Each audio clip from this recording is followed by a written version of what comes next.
Buenas noches, estimado público.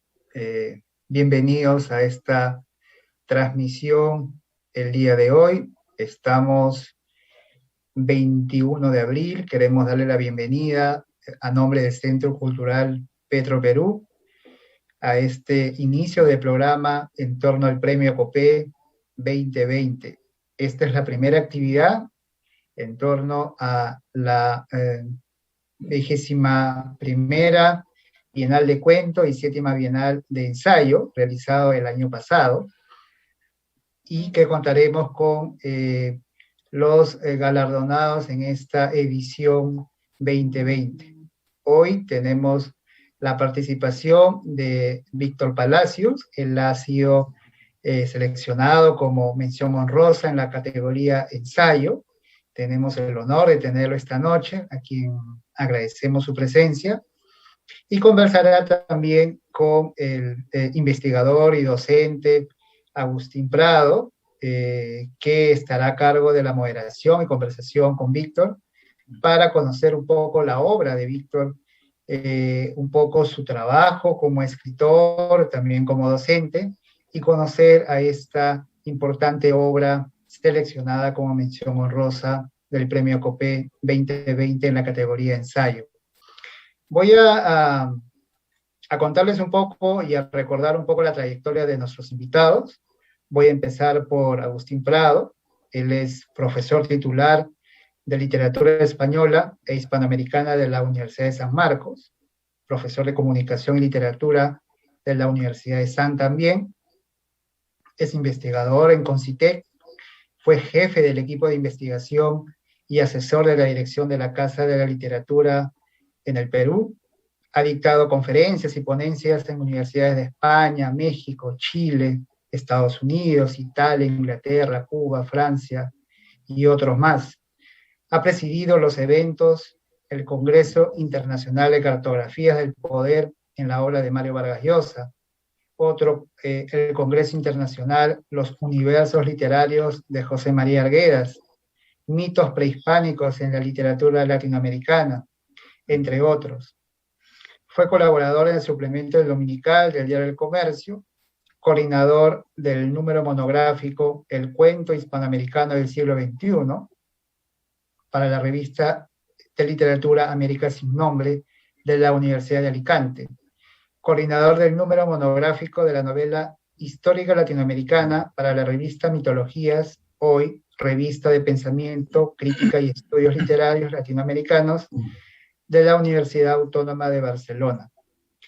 Tiene en preparación el libro Los héroes y traidores en los laberintos de Jorge Luis Borges.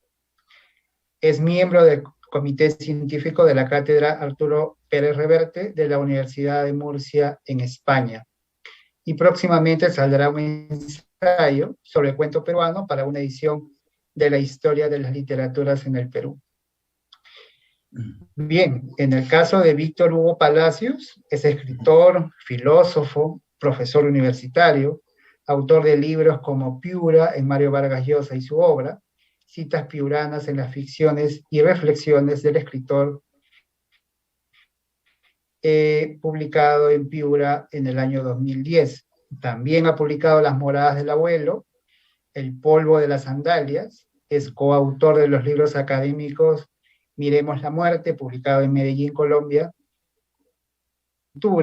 en torno a la obra de Julio Ramón Ribeiro, El pensamiento, reflexiones desde lo contemporáneo, publicado en el año 2015, y también la obra La arquitectura en la relación de lo vivo con lo no vivo, publicado en Ediciones Atenaica en el 2020 en Sevilla.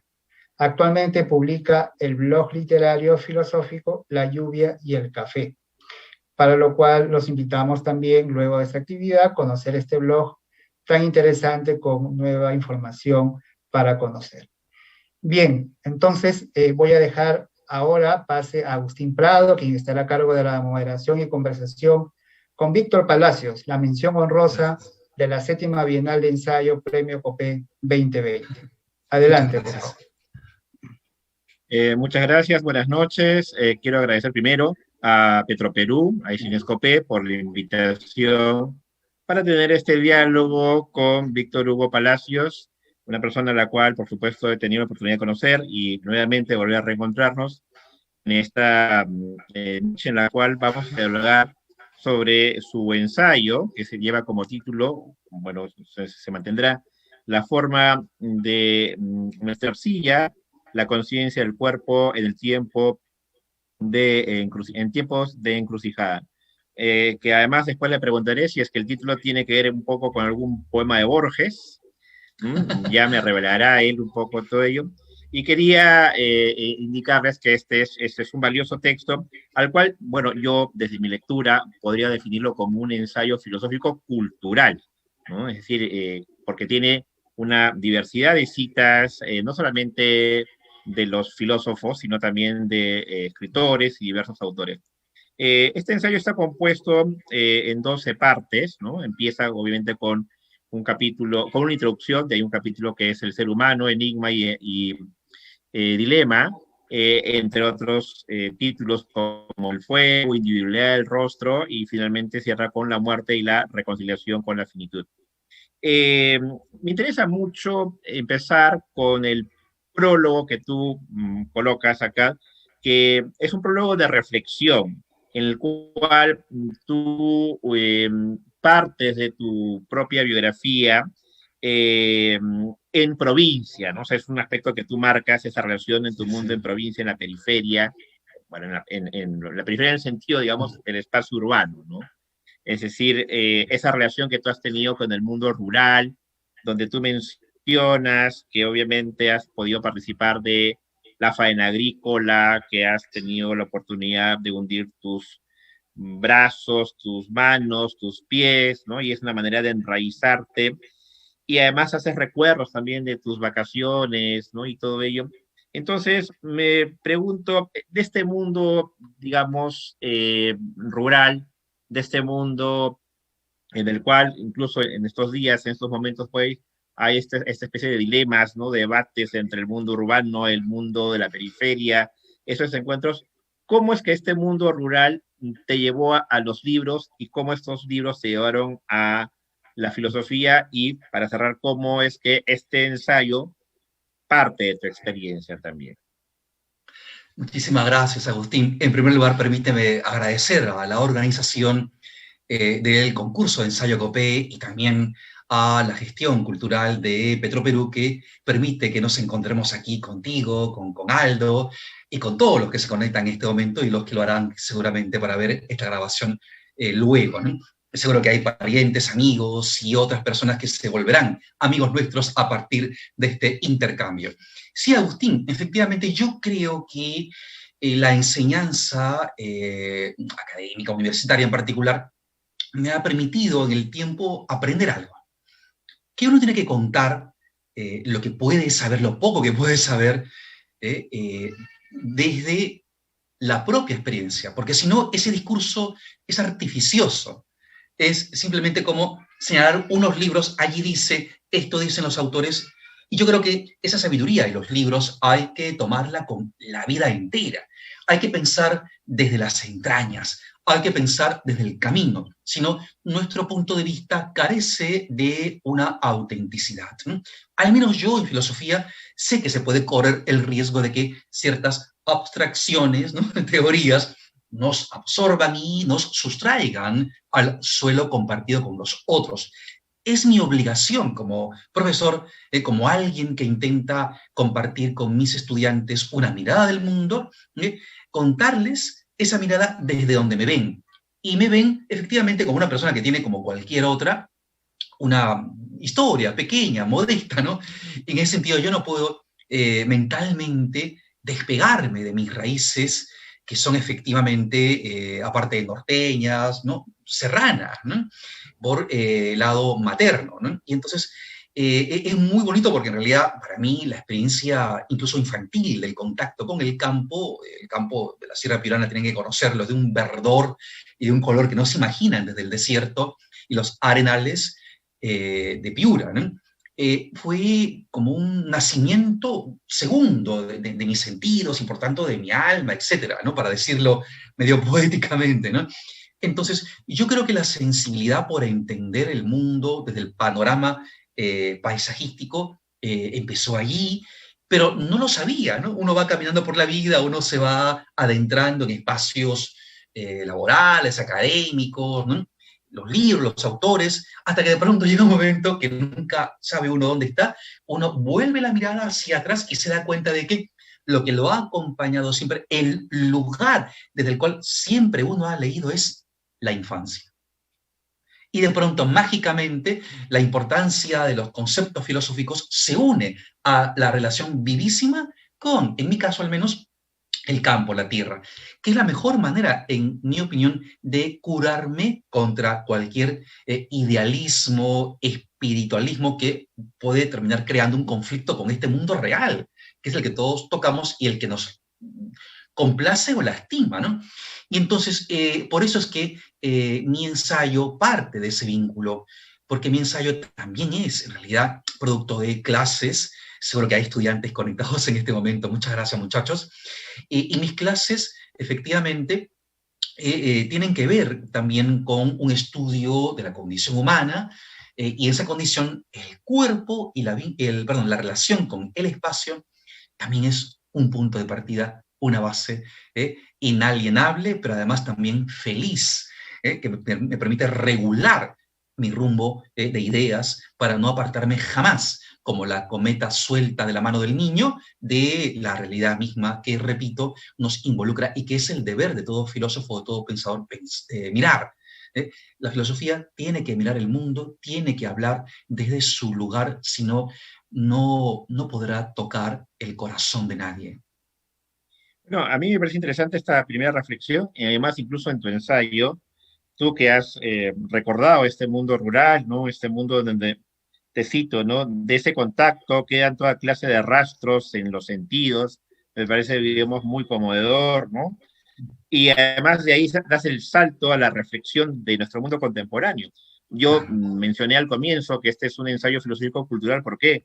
Porque no solamente es un catálogo de citas, las citas están muy bien pensadas, seleccionadas, por el tema que va a tocar, y uno puede encontrar pues desde Tales de Mileto, San Agustín, Heidegger, Diógenes, Laercio, Borges, Germán Gess, García Márquez, y hasta incluso historiadores y filólogos, como el caso de un historiador como Yuval Noah Harari, tan importante en los últimos años, o la gran filóloga del mundo clásico, Irene Vallejo. Entonces, lo que me interesaba ver como una siguiente pregunta es si parte de la escritura de este ensayo, en el cual vas a explorar justamente el ser humano, su relación con la sociedad, los cambios, también estuvo pensado antes de la pandemia, porque la pandemia aparece acá, aparece, ¿no? Y es obviamente una de las marcas que tendremos nosotros, nuestro signo distintivo, por lo menos por décadas. ¿No?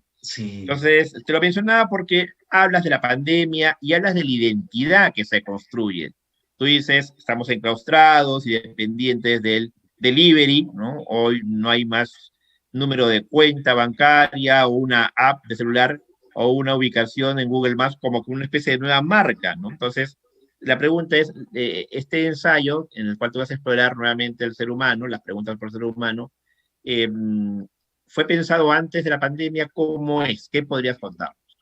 Sí, en realidad la pandemia terminó siendo para mí, son testigos mis estudiantes, un reencuentro, un volver a mis propios temas de investigación.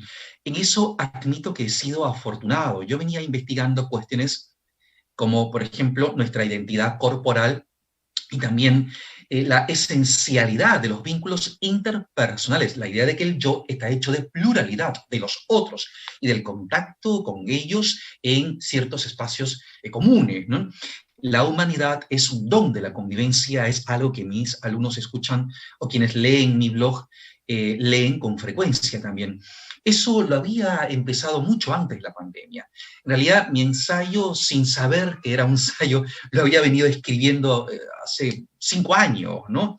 En que la vida académica cada vez más absorbente me permitía espacios para ir avanzando, ¿no? Soñaba con algo así como un manual o mi propio libro de antropología filosófica por la asignatura por una de las asignaturas que imparto aquí en el norte, en Chiclayo en concreto, ¿no? Muy bien, pero pronto apareció como primero un murmullo lejano, como un aleteo de mariposa, hasta que se hizo ya una tromba, algo atronador, lo de la pandemia entre nosotros, y empezamos a contar ya las primeras bajas, ¿no? A lo que nos toca cada vez más en esta nueva ola, ¿no? De esta enfermedad. Y entonces de pronto vi la novedad de la convocatoria del concurso Ensayo Copé, y me dije, tengo ahí algo, vamos a ver si lo corrijo, si simplemente le doy una unidad, una introducción, unas conclusiones, y a ver qué sale, ¿no? Por supuesto, en noches en que el sueño de mi pequeño bebé, de entonces solamente un año, ¿no? Me lo permitía, ¿no? Y la rutina académica también. Entonces, inevitablemente al revisarlo todo, me encontré con que las cosas que estaban contadas allí, la pandemia las encendía, las contrastaba y volvía para mí más urgente hablar de todo eso.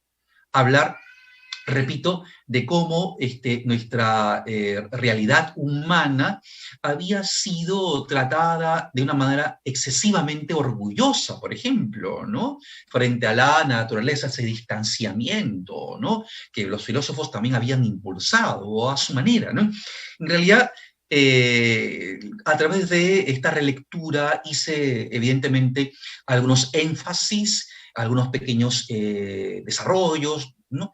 Y luego, por supuesto, lo que contaba, ¿no? La introducción y las conclusiones, o mejor dicho, el último capítulo, que trata de la muerte, nada menos, ¿no? Ya efectivamente en plena cuarentena, ¿no? Entonces, lo que quiero decir es que es una obra, en ese sentido, híbrida, nacida de las aulas y a la vez de la urgencia de lo que vivíamos todos juntos, aunque separados, ¿no? Mira, qué interesante lo que dices. Incluso en tu introducción, tú le das importancia a ciertos pensadores como Maurice Merleau-Ponty o Michel Henry, porque ellos vuelven a la subjetividad corporal, ¿no? Claro. A la verdad primordial de la existencia del consciente, pero ya, digamos, de esta subjetividad. La subjetividad, ¿qué importancia tiene para ti, por ejemplo, en tu escritura de este ensayo? Y también en la filosofía, ¿no? Porque me imagino que hay posturas ahí a veces, tal vez, Claro. dicotómicas, ¿no? Claro. En realidad, lo que nos permite, en mi opinión, pensar el mundo es estar en el mundo, habitarlo. Y uno lo habita siempre desde un lugar y un tiempo determinado. ¿Eh? ¿Y qué es lo que nos permite estar en el mundo? Indudablemente el cuerpo, ¿no? No somos fantasmas, no somos, como diría Descartes, pues razones puras, ¿no? O Platón, almas encarceladas dentro de estos cántaros de arcilla que nos oprimen, según el gran filósofo griego, ¿no? En realidad, creo que en ese sentido la filosofía más humana tiene que ser una filosofía encarnada, ¿no? No digo únicamente atrapada, ¿no? En la acumulación de evidencias, ¿no? De datos sobre hechos materiales, sino que esa es nuestra patria, ese es nuestro punto de partida, ¿no? Desentendernos, perdón, de ello sería volver nuestro discurso ajeno a los demás, que nos leen también desde su propia experiencia, de su lugar, y ahora más que nunca desde su rincón, en que de pronto las cuatro paredes sofocan una vida, una rutina, un movimiento físico que antes disfrutaba de una intemperie, ¿no? Entonces yo creo que sentir la corporalidad ha sido más dramático ahora que nos hemos visto obligados a recogernos y con ello abrazar más nuestra almohada y abrazar más a las personas que tenemos con nosotros y que más queremos. Y eso pasa por el cuerpo, ¿no? Ahora como nunca la fragilidad a que nos ha expuesto el COVID-19 nos ha vuelto a la certeza de cuerpos vulnerables y la comprensión y aceptación de esa imperfección es lo que más sólidamente puede fundar el amor, el cuidado del otro. ¿De acuerdo? Doctores y enfermeras han estado cuidando de tantos cuerpos como nunca. Hemos estado sintiendo permanentemente nuestros síntomas, a ver si de pronto habíamos caído. O de repente muchos de los que están aquí cayeron, se recuperaron, continúan y han sentido como nunca que somos materia, una materia muy frágil, delicada, que también permite lo maravilloso, como por ejemplo escucharnos y vernos ahora mismo. Mira, muy interesante lo que nos mencionas sobre este tipo, digamos, de acercamiento ahora, ¿no? La pandemia nos ha permitido, pues, apreciar esta especie de corporeidad que tú mencionas. Y el capítulo uno ya de tu ensayo, me gusta cómo empieza la reflexión sobre la evolución. Dices, los tribus de neandertales y Homo sapiens se disputan nuestros genes, ¿no? Entonces, ¿qué importancia tú ves, por ejemplo, en el discurso filosófico, la ciencia, ¿no? El hecho de empezar por la evolución. Si voy a hablar del hombre, Claro, tengo que empezar por la evolución, ¿no? O sea, claro, a qué nos lleva justamente esa reflexión, ¿no? Y claro. además porque esta reflexión que tú haces también te lleva a la idea de las preguntas por sí mismos, ¿no? O sea, entonces, al comienzo, posiblemente eh, estas primeras seres no tendrían esa capacidad, pero finalmente hemos heredado, ¿no?, de ellos esa capacidad incluso hasta preguntarnos. Y acá viene la pregunta. Tú mencionas que muchas veces preguntamos quiénes somos y no qué somos. Eso me pareció muy interesante. Tú Claro. podrías arriesgar, tal vez, escribir una idea de quiénes somos o nos quedamos bien con el qué somos. Sí, bueno, vamos a ver, es en realidad una reflexión interminable, ¿no? Que otros Exacto, podían aquí con todo exacto. derecho proseguir y discutir también, ¿no? Porque todo ser humano es una autoridad para hablar de esto que somos, ¿no? Todos. Y ahora con la pandemia, como un amigo decía, todos nos hemos doctorado en una serie de sufrimientos, de angustias o de simplemente esos giros, ¿no?, hacia nuestra condición, ¿no? Bien, ahora, yo creo que la diferencia lingüística entre el quién y el qué es muy ilustrativa. El qué tiene un carácter objetivante, ¿no?, de ver una cosa, ¿no?, que tiene unos rasgos, ¿no?, como si no nos implicara, como si examináramos algo a través de un microscopio o a través de unas tablas, ¿no? En cambio, el quién nos habla de un ser que teniendo características comunes con todos los objetos, todas las cosas, ¿no? Sin embargo, tiene una intensidad interior misteriosa, imprecisable, y que tiene que ver en parte con su conciencia, su memoria, su camino. En ese sentido, todo humano es una historia, ¿no? Y esa historia está abierta efectivamente a otros y a las características de cada cultura, cada tiempo, etc. Y esto me permite justamente enlazar unas consideraciones sobre tu primer apunte en esta cuestión que compartes tan generosamente conmigo. Creo que la mayoría de los que nos escuchan recordarán El hombre de Vitruvio, famoso dibujo de Da Vinci, ¿no?, que tiene un contexto bien interesante que no vamos a desarrollar aquí. Entonces, en muchos eventos académicos, toda clase, incluso durante la pandemia vía Zoom, cuando se quería hablar del ser humano, ¿no?, ese dibujo icónico, ¿no?, aparecía ahí acompañando, ¿no?, a través de un flyer, un diseño, la actividad, ¿no? Porque parece la imagen, repito, canónica del humano, y sin embargo, mirarla con detenimiento, como hacemos en clase con mis muchachos, nos depara sorpresas. Por ejemplo, nos damos cuenta rápidamente que es un varón y no una mujer, y que es un varón con unas características determinadas. El pelo es un pelo de la época, ¿no? Y ahí empiezan las cuestiones, ¿no?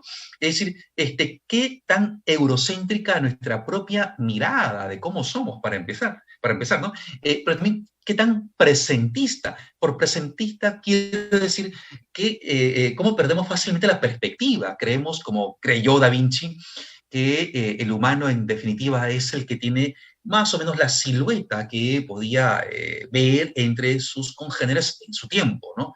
Siglo XVI, etcétera, ¿no? Y ya luego uno averigua un poquito, ¿no? Y la ciencia, justamente que tú mencionabas, ayuda, que ese cuerpo no existió desde el principio, que ese cuerpo lo fuimos dibujando. que ese cuerpo cambió. Y no cambió por casualidad, no lo impuso la mera evolución.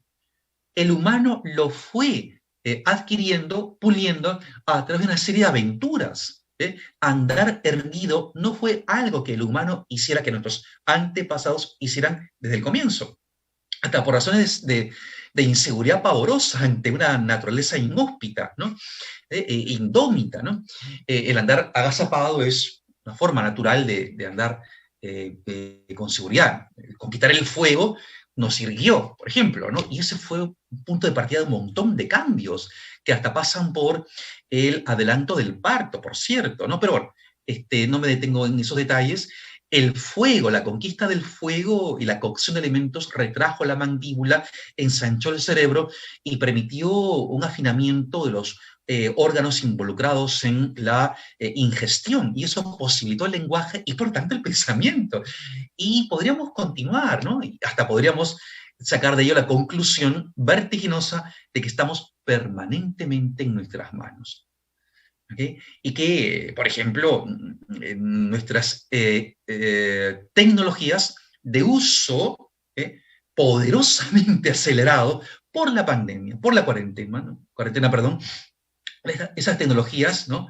Que implican una cierta conectividad particular, un sedentarismo, nos están modificando, nos están cambiando, ¿de acuerdo? Y como varios han dicho, ¿no? Quizá la pandemia no está cambiando nada, sino simplemente precipitando unos cambios que estaban ya allí, agazapados, latentes. El de las tecnologías es uno. Entonces, el humano se cambia a sí mismo sin darse cuenta con las decisiones y hábitos que adopta. Y eso nos vuelve más responsables, ¿no?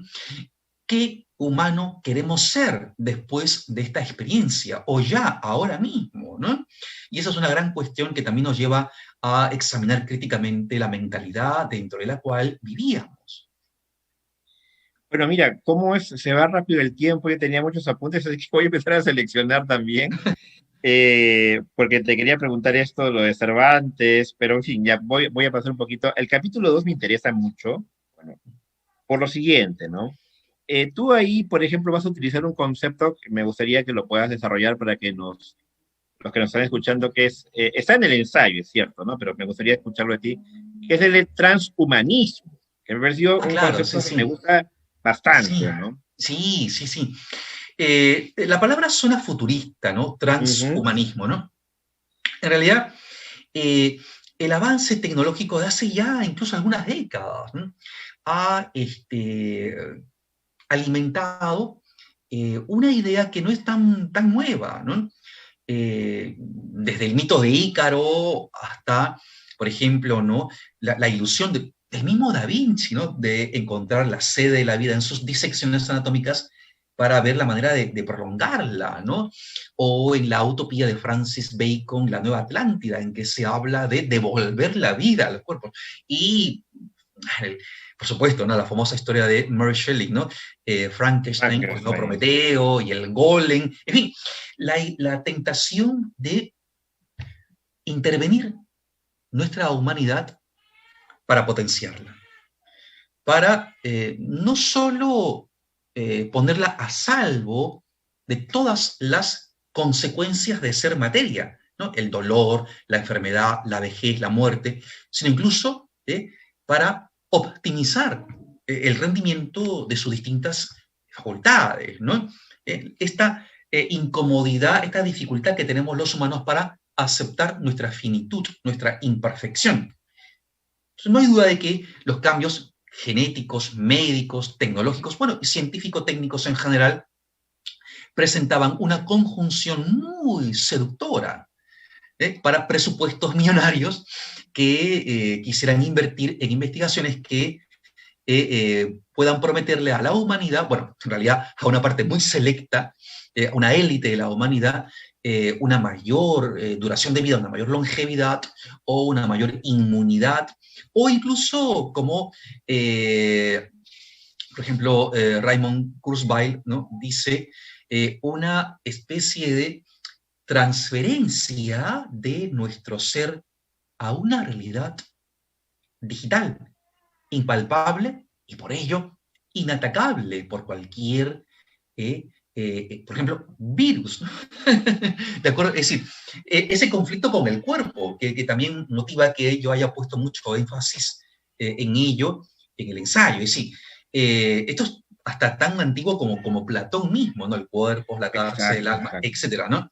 Es que aquí hay mucho para contar también, ¿no?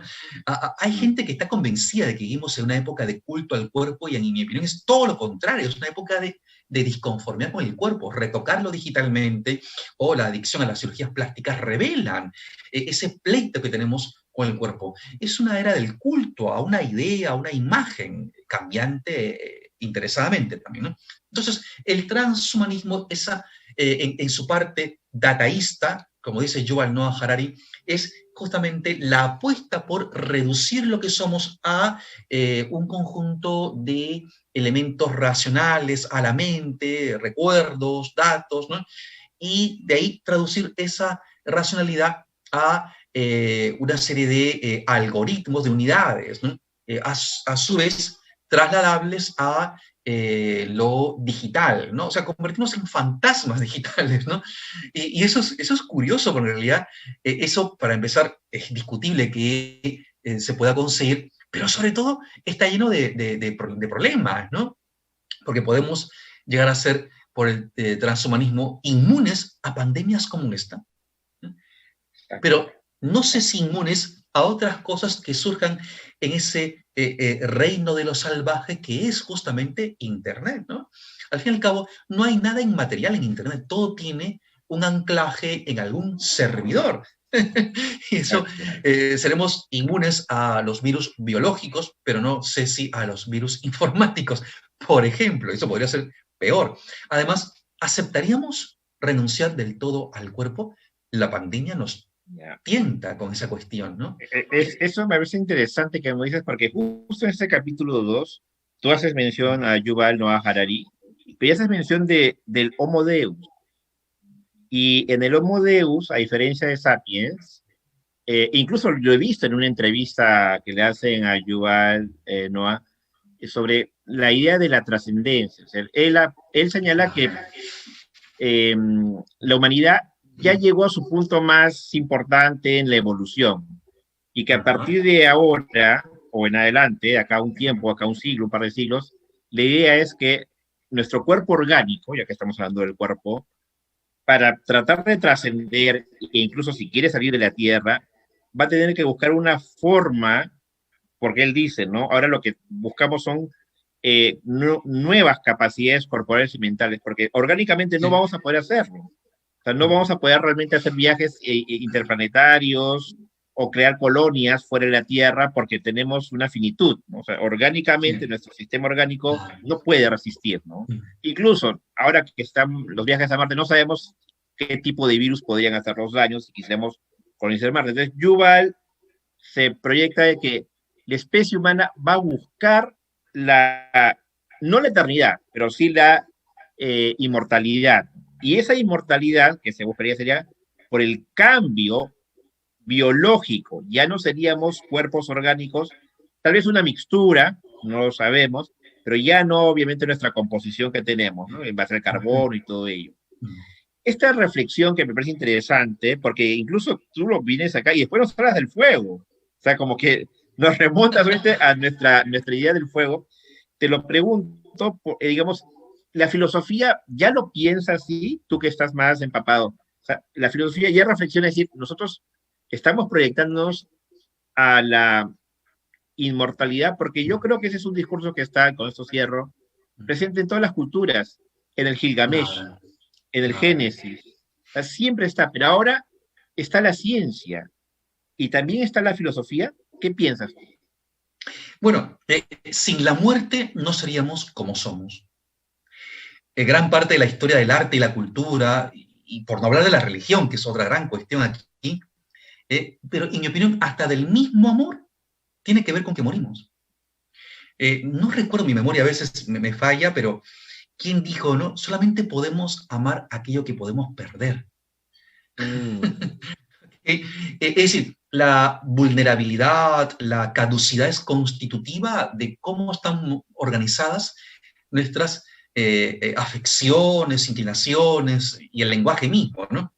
Entonces, ambicionar esa perennidad material puede volver nuestra vida de pronto indolente, ¿no? Insensible, justamente porque ya nada nos conmueve, ya nada se pierde, ¿no?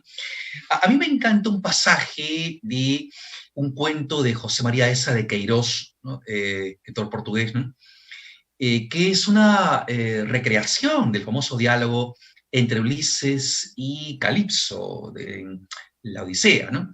Y en ese cuento, esa de Queiroz, fabula esto, ¿no? Los reproches de Calipso a Ulises, que decía abandonarla luego de un tiempo allí para seguir rumbo a Ítaca y reencontrarse con Penélope, que es una pobre mortal, ¿no? Dice, ¿no? Lámpara humeante comparada Y con además ella el le dice, brillo. ya Penélope envejecido, ¿no? Ah, eso. Yo voy a ser joven toda la vida. Exactamente, Yo le Agustín. responde, yo también he envejecido, ¿no? Aunque me haya Exactamente, quedado contigo, sí. yo también he envejecido, ¿no? Sí, no, incluso Ulises, a través, bueno, mejor dicho, José María Essa de Queiroz, a través de Ulises, dice cosas realmente impresionantes. Dice, a ver, no puedo yo curar tu cuerpo, nunca te enfermas. No puedo yo contarte mis aventuras, ya lo sabes todo, no voy a sorprenderte. No puedo yo enmendarte, nunca te equivocas. Y así por el estilo.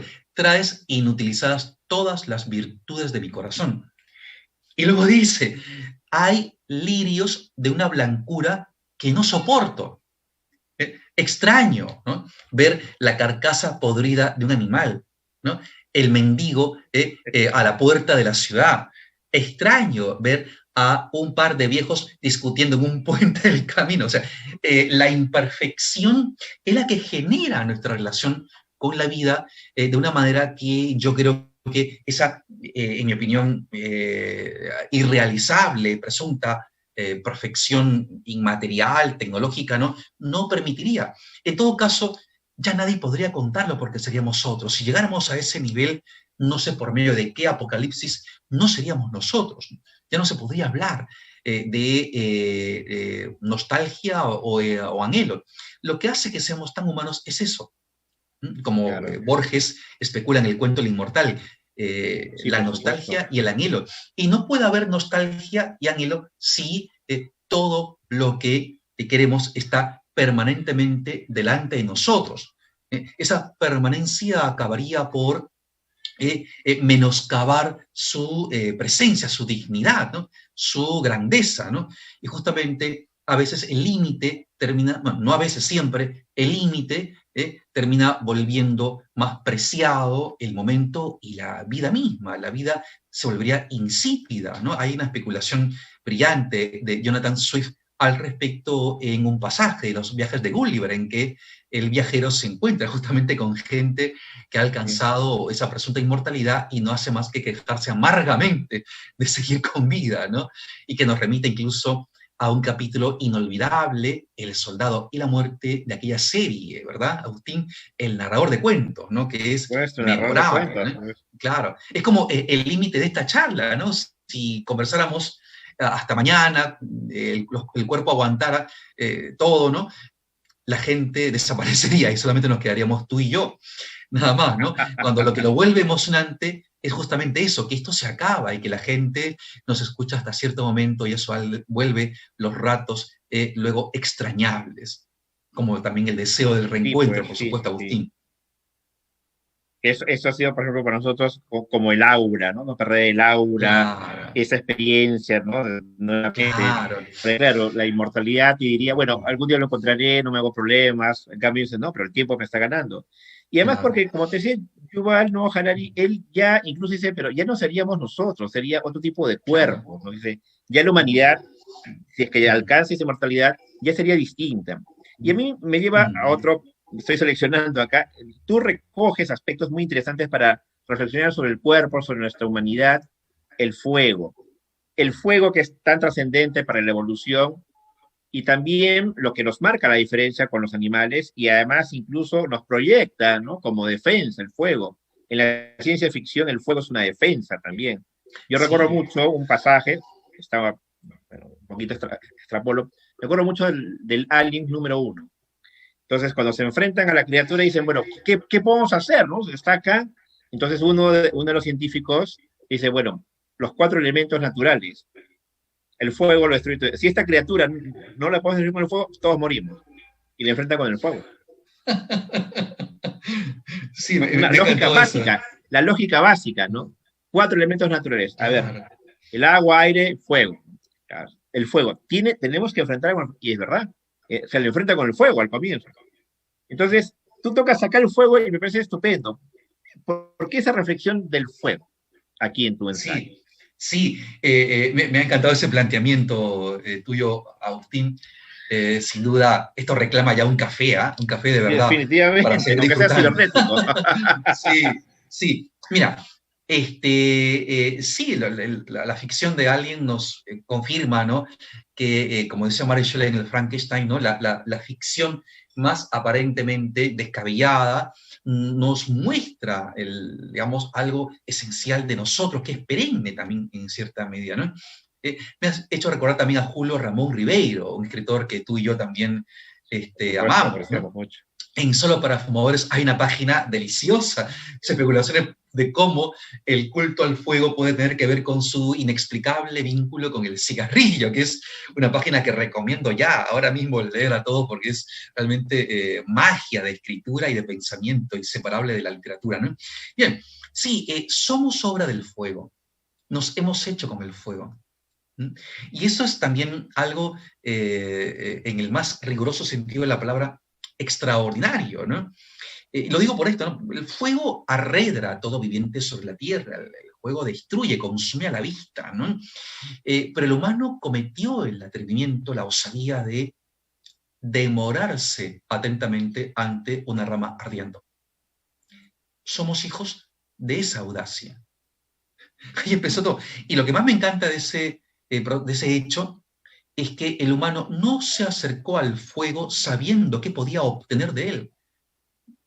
Únicamente jugaba, experimentaba, curioseaba. Gran cuestión despreciada incluso en el mundo académico, ¿no? En que se sobreestima lo utilitario, ¿no? Somos hijos del ocio, del juego, ¿no? Del tiempo libre de apremio. Es lo que dice Johann Huizinga, pues somos el homo Claro, ludens, pues, exactamente, homo ludens, ¿no? Claro. Y entonces, a partir de ahí, por supuesto, vinieron una serie de transformaciones que tienen que ver con la cocción de alimentos, el modelar la arcilla, la metalurgia después y mil cosas, ¿no? No hay nada ahora mismo, ¿no? Esto es posible gracias a una electricidad que nos recuerda al fuego, a una chispa, ¿no? Y estamos ante una pantalla a la que prestamos atención como nuestros antepasados miraban una hoguera ardiendo que les suscitaba una serie de historias, de relatos, ¿no? La ceremonia del contar historias al que Harari le da tanta importancia, como tú recordarás, ¿no? Entonces sí, el fuego es un protagonista porque nos recuerda nuestra atracción por el peligro, nuestra experiencia de la crisis, del miedo, como un punto de partida que nos abre a algo nuevo. No sé si de pronto, Agustín, Aldo, amigos míos, la pandemia puede hacer eso. Un fuego que efectivamente destruye, ya ha destruido, ¿no? Vivimos en un luto continuo, ¿no? Pero no sé si de repente puede hacer para cada cual algo así como una iniciación, una transición hacia otra forma de ser más humana, más solidaria, reconciliada con nuestra finitud. No lo sé.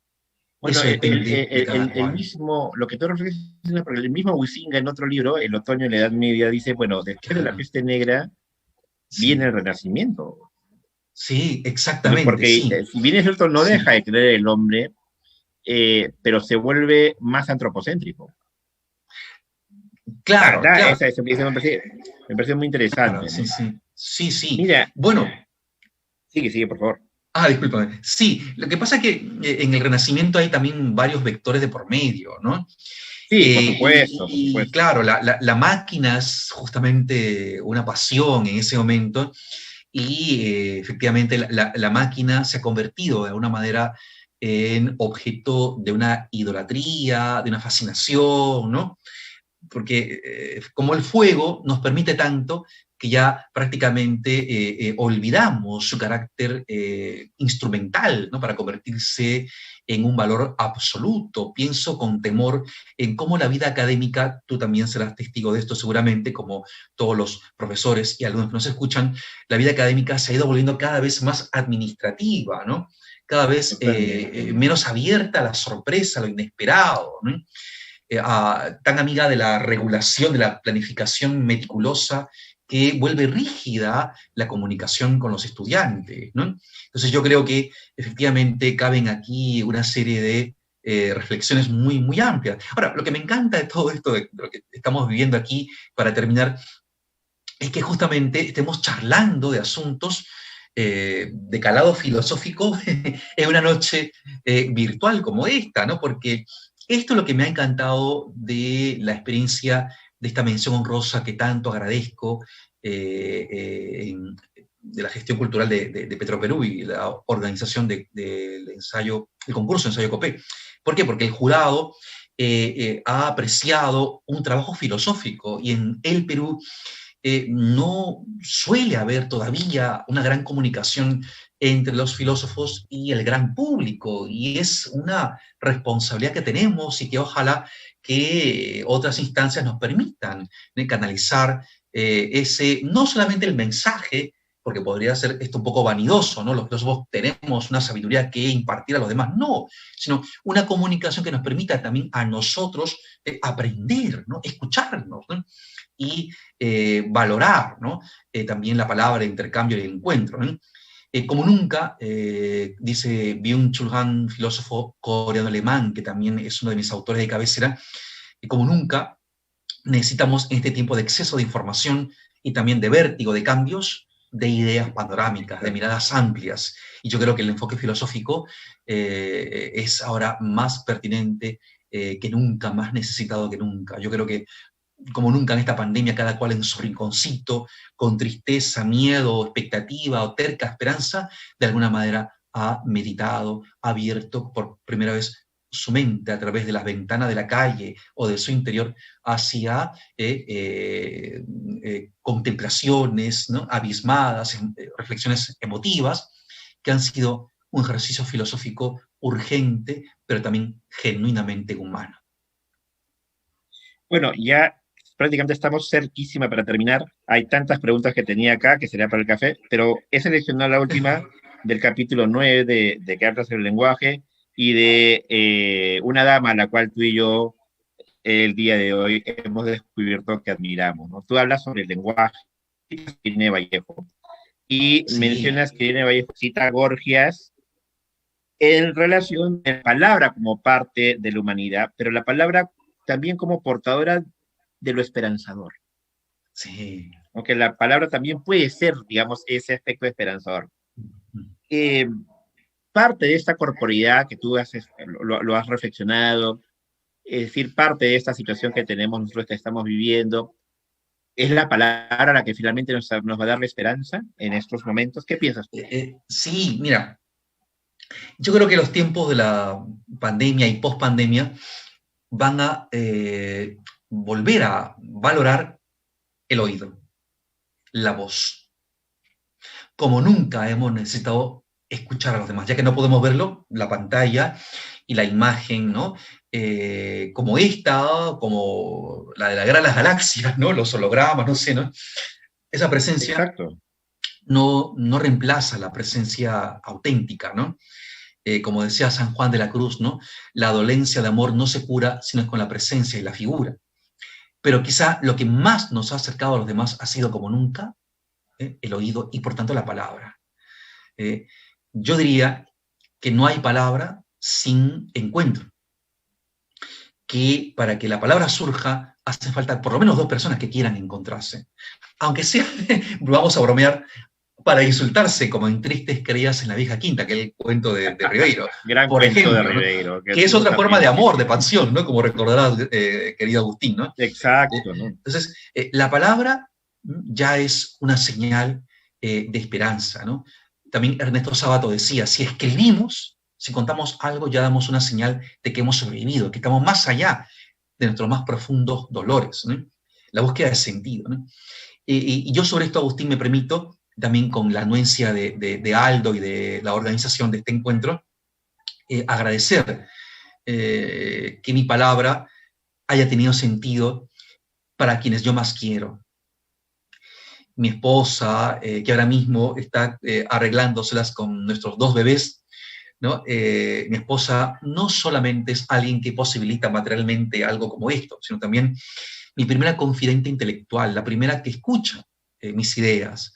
Yo primero parloteo con ella, comiendo, ya a punto de dormirnos, en fin, ¿no? Sobre lo que quiero contar y después termino escribiéndolo en mi blog o contándolo en mis clases, ¿no? Lo que leo pasa por ella, ¿no? Y luego también mis 2 hijos, Benjamín y Patricio, junto a mi esposa Cristina, me vuelven sobre mi oficio, de una manera que yo agradezco mucho porque es algo extraordinario, ¿no? Perdonen mi emoción. Yo me digo, ¿en qué mundo, a qué mundo han venido Benjamín y Patricio, ¿no? Y creo que lo mejor que pueden escuchar de su papá es un intento por contarles de qué trata todo, la calle, la ciudad y el cielo y todo, ¿no? Y eso me obliga más a pensar el mundo. Tener que contárselos a mis hijos.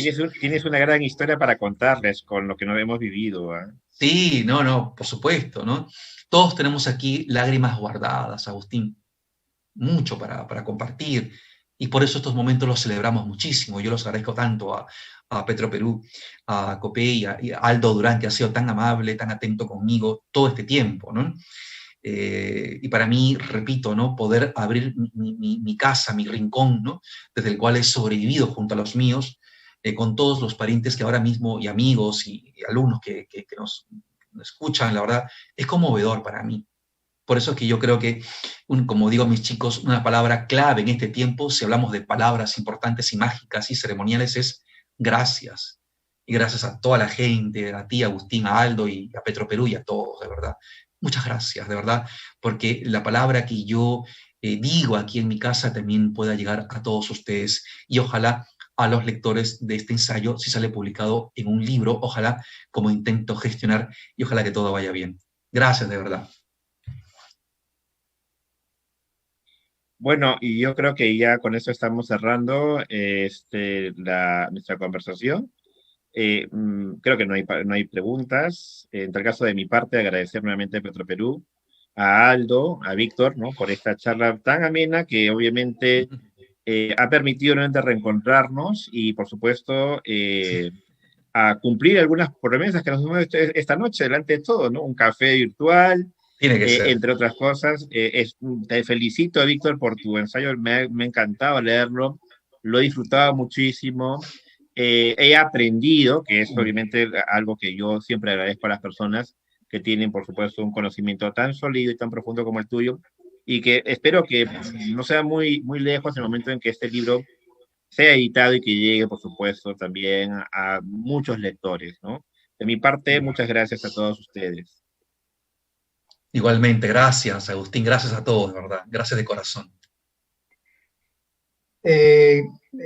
Queremos agradecer, querido Víctor, querido Agustín, por esta conversación tan interesante que hemos tenido. Rescato lo que mencionabas, Víctor, que la palabra como sentido de esperanza, ¿no? Quiero llevarme esa frase de tu obra y desde ya los éxitos para tu investigación y que sigas trabajando en eso. Y un saludo a la distancia, a tu familia, a ti. Gracias. Un abrazo también a Agustín. Gracias. Y a los que nos han seguido en esta transmisión, también agradecerles por la compañía e invitarlos el día de mañana que continuamos con este programa del Premio Copé. Mañana vamos a presentar el ensayo ganador del investigador David Quichua a las 7 de la noche en esta misma página del Centro Cultural Petroperú. Sin más, agradecerles nuevamente a los participantes del día de hoy y a los que nos han acompañado esta noche. Muchas gracias. Si me permites, Aldo, si me permites, quizá, si acaso hay interés por seguir continuando este diálogo, mi blog es una posibilidad para ello, La Lluvia del Café, La Lluvia del Café, blogspot.com, quizá allí se pueda encontrar algo más y quizá los comentarios me permitan también dialogar con más gente y seguir pensando el mundo juntos. Gracias. Listo, gracias, Víctor. Nos vemos entonces el día de mañana. Gracias por acompañarnos. Hasta luego.